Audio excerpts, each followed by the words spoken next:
الحمدللہ رب العالمین والصلاة والسلام علی رسولہ الکریم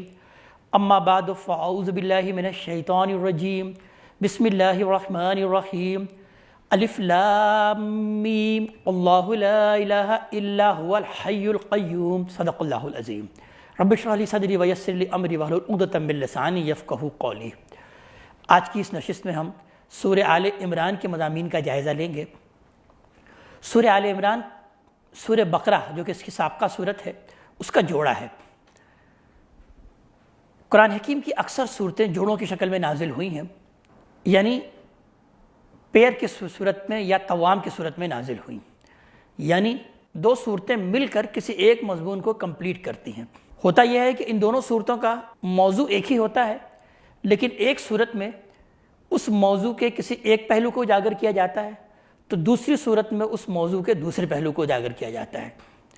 تو اس طرح یہ صورت سورہ آل عمران سابقہ صورت سورہ بقرہ کا جوڑا ہے، اور جیسا کہ میں نے سورہ بقرہ کا عنوان یہ عرض کیا تھا کہ یہ اہل کتاب پر اتمام حجت اور ان کی جگہ ایک نئی امت کی تاسیس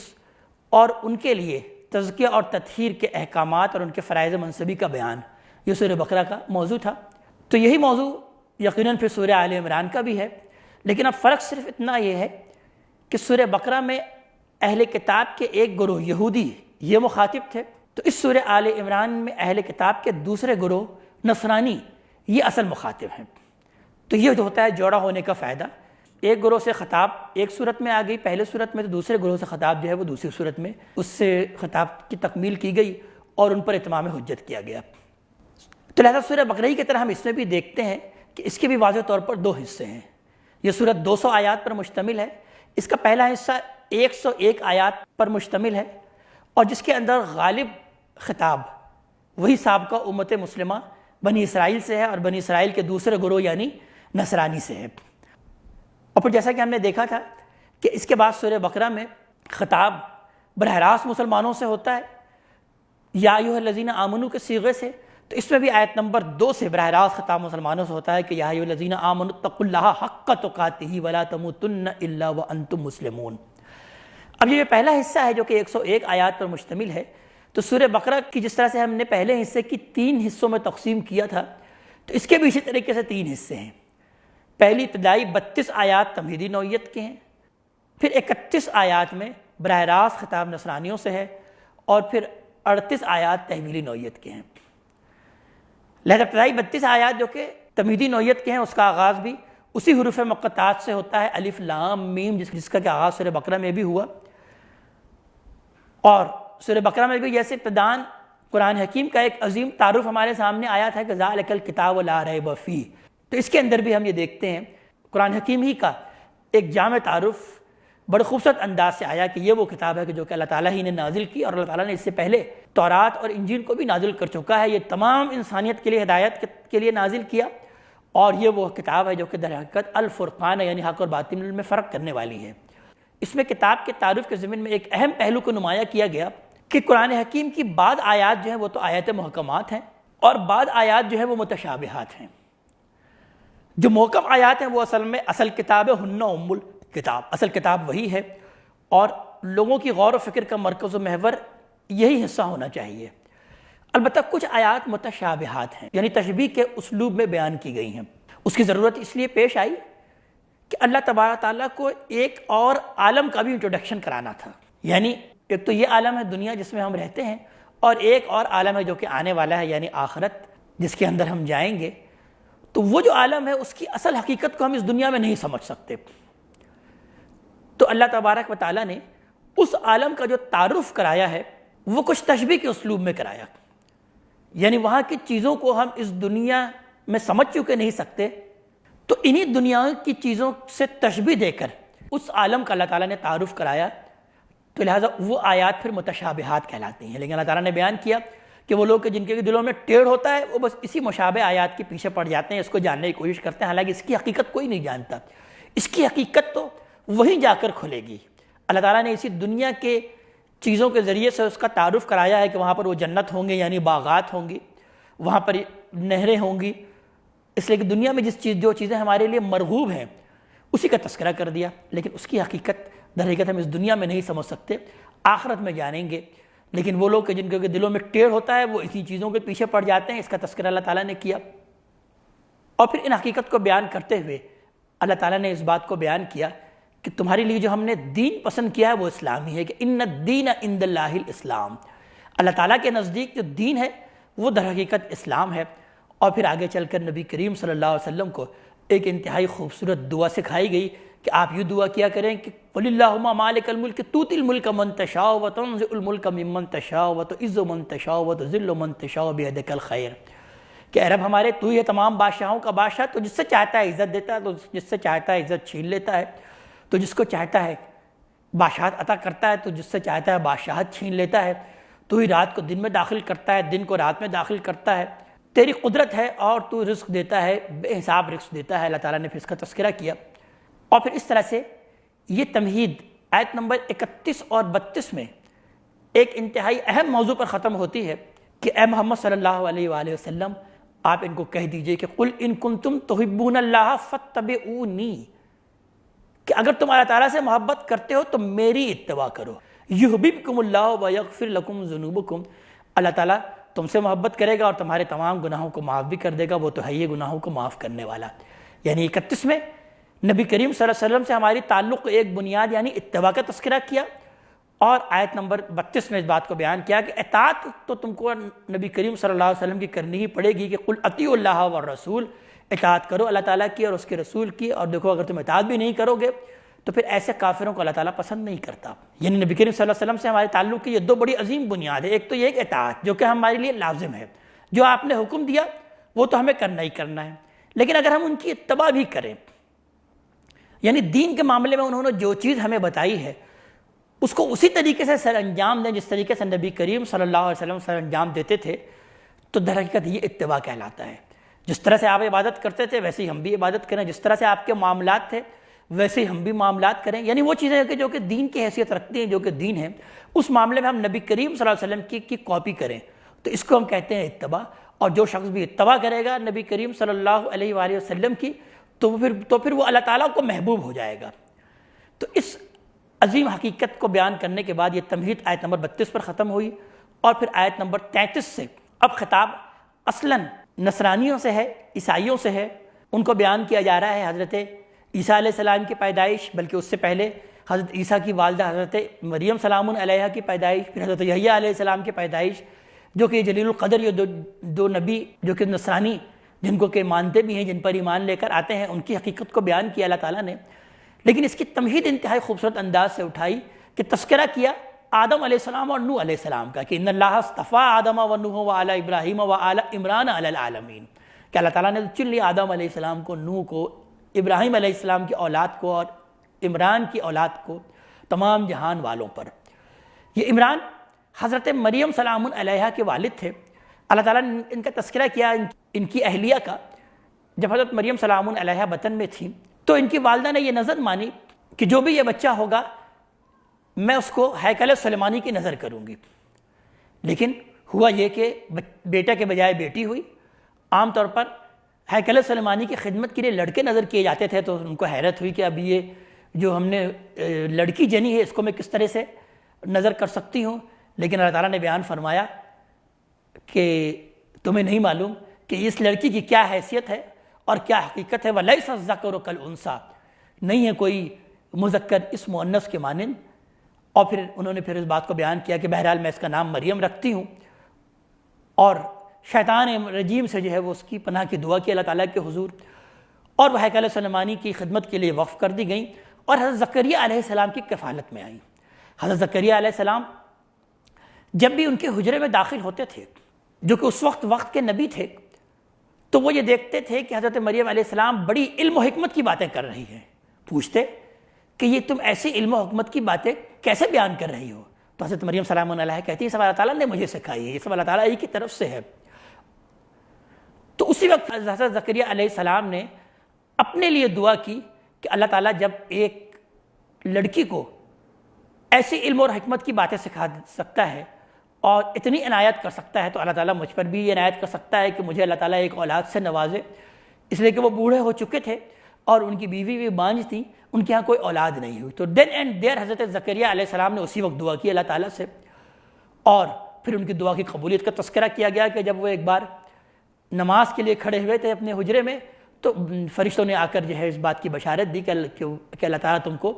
یحییٰ کی بشارت دیتا ہے۔ پہلے تو انہیں اس بات کی حیرت ہوئی کہ یہ کیسے ہو سکتا ہے میرے یہاں بیٹا، جبکہ میں تو بڑھاپے کی عمر کو پہنچ چکا ہوں اور میری بیوی تو ہمیشہ بانجھ رہی ہے۔ لیکن فرشتوں نے اس بات کو بیان کیا کہ اللہ تعالیٰ کے لیے یہ بات کوئی مشکل نہیں، اور پھر فرشتوں نے ایک نشانی بھی بیان کر دی کہ یہ نشانی جب واقع ہوگی تو تمہارے ہاں یہ اولاد کا معاملہ ہو جائے گا۔ اس کے بعد پھر مریم علیہ السلام کا تذکرہ اللہ تعالیٰ نے کیا کہ جب اللہ تعالیٰ نے مریم علیہ السلام سے خطاب کیا فرشتوں کے ذریعے سے، تو فرشتوں نے یہ کہا کہ اللہ نے تم کو خاص چن لیا ہے، لہٰذا تم اپنے رب کے حضور سجدہ کرو اور رکوع کرو۔ اور پھر فرشتوں نے اس بات کو بیان کیا کہ تمہارے ہاں ایک لڑکا ہوگا۔ اس بات پر بھی ان کو حیرت ہوئی کہ میرے ہاں کیسے لڑکا ہو سکتا ہے جبکہ مجھے کسی بشر نے آج تک چھوا نہیں۔ فرشتوں نے بتایا کہ اللہ تعالیٰ کے لیے کچھ مشکل نہیں ہے، اس کا معاملہ تو یہ ہے کہ اذا قضى امرا فانما يقول له كن فيكون، وہ تو کسی بات کا جب ارادہ کرتا ہے تو بس وہ ہو جاتا ہے۔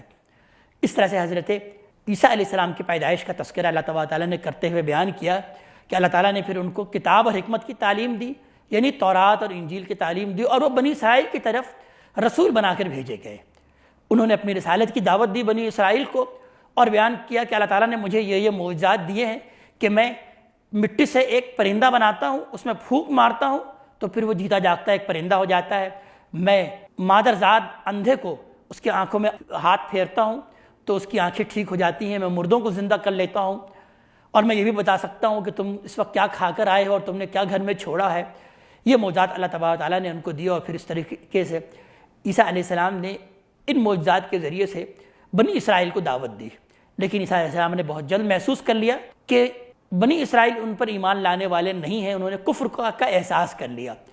تو لہٰذا پھر انہوں نے ندا لگائی من انصاری الی اللہ، کہ کون ہے میرا مددگار اللہ تبارک تعالیٰ کی طرف۔ تو پھر یہ کہ انہیں کچھ حواری نصیب ہوئے، پھر اللہ تعالیٰ نے ان کی زندگی کا پلان ان کو بیان کر دیا کہ اس طریقے سے میں تم کو اٹھا لوں گا اور میں تمہیں پاک کر دوں گا ان کافروں سے جو کہ تمہارے قتل کے در پہ ہیں۔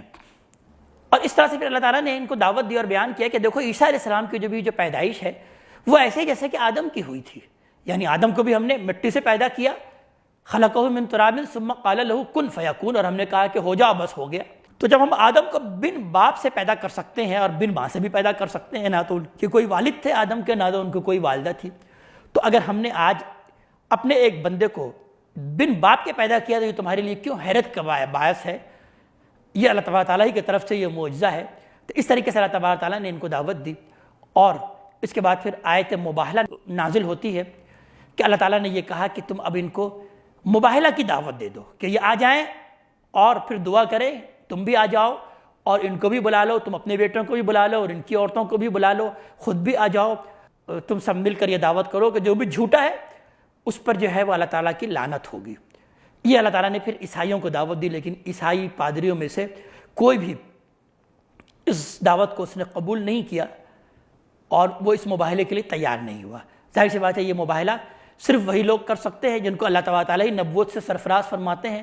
کہ جو کہ اپنی بات کی حقانیت کا بھرپور یقین رکھتے ہیں۔ اور اس طریقے سے یہ پہلے حصے کا جو دوسرا حصہ آیت نمبر 63 پر ختم ہوتا ہے، اور پھر آیت نمبر 64 سے پھر بھرپور دعوت دی گئی بنی اسرائیل کو دوبارہ، اور ان پر اتمام حجت کیا گیا۔ نبی کریم صلی اللہ علیہ وسلم کو کہا گیا کہ ان سے کہو کہ آؤ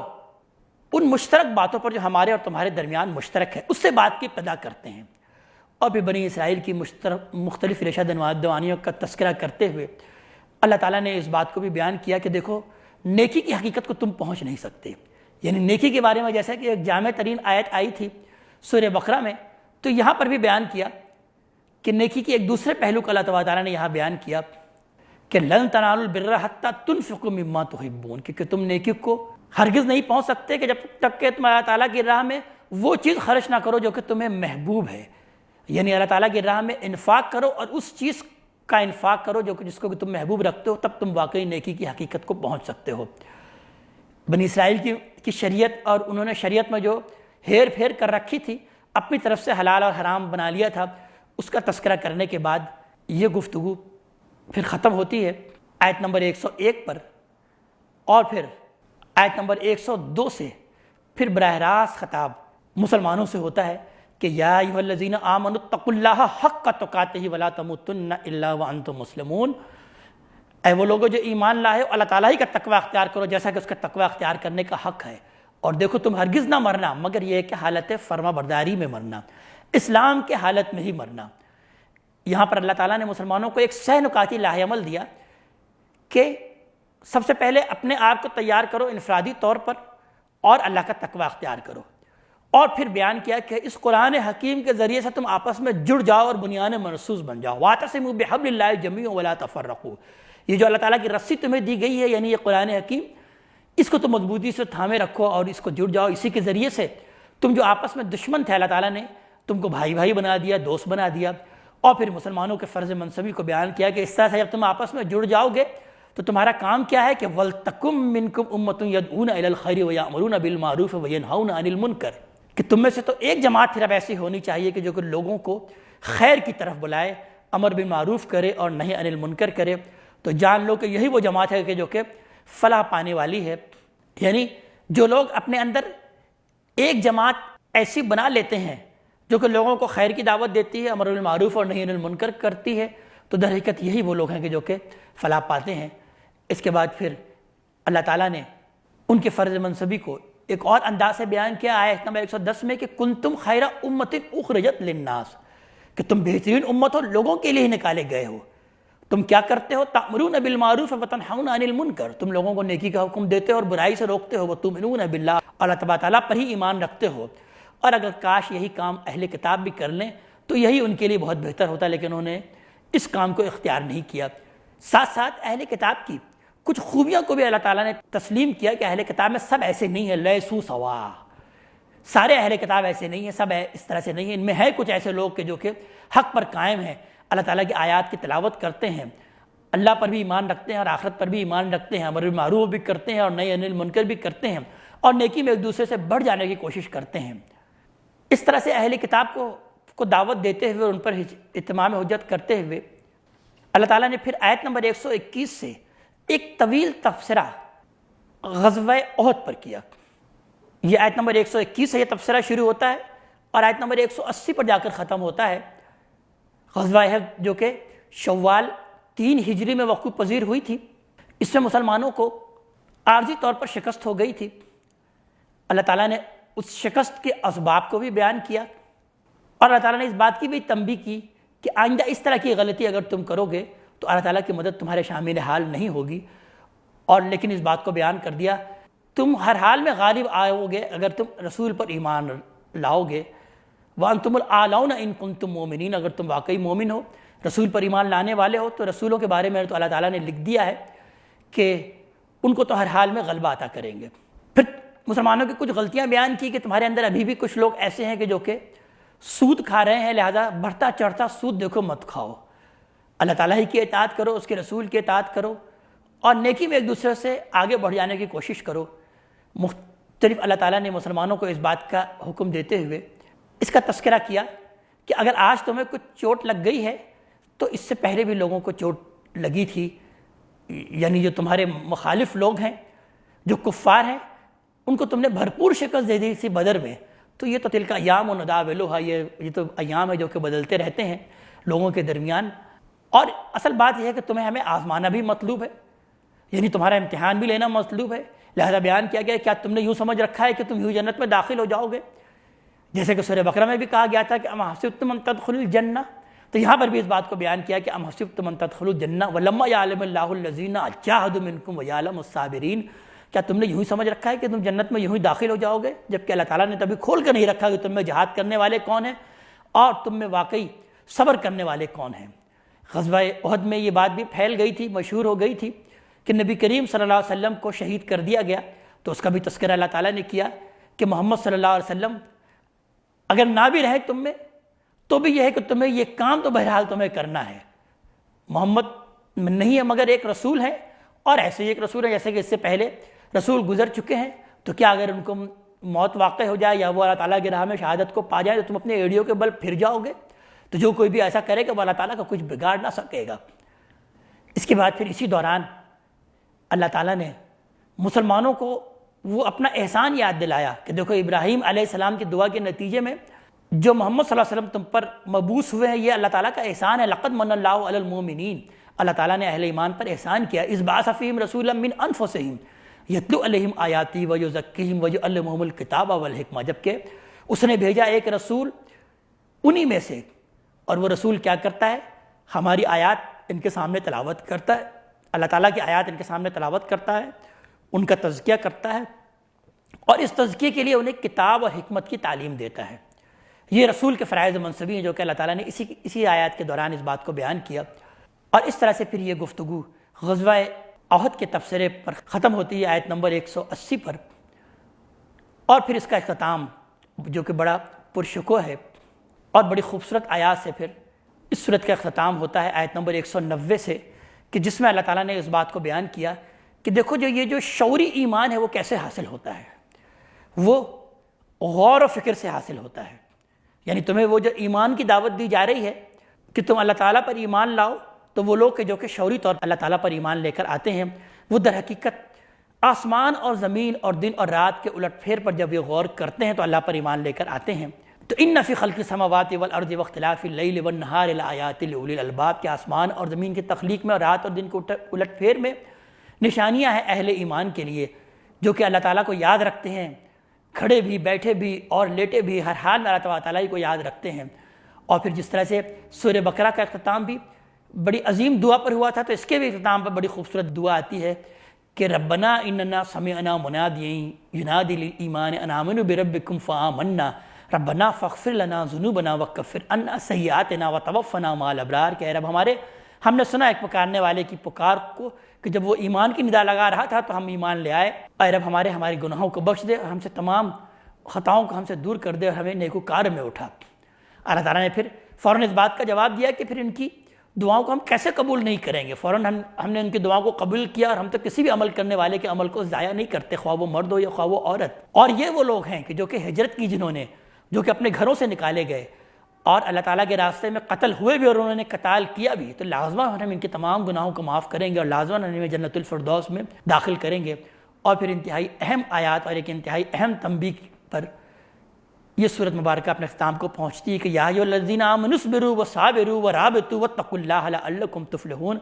اے وہ لوگوں جو ایمان لائے ہو، صبر کرو اور صبر میں ایک دوسرے سے آگے بڑھ جاؤ اور آپس میں مربوط ہو جاؤ اور اللہ تبارک تعالیٰ کا تقوی اختیار کرو تاکہ تم فلاح پاؤ. اقول قولی ھذا واستغفر اللہ لی ولکم ولسائر المسلمین والمسلمات.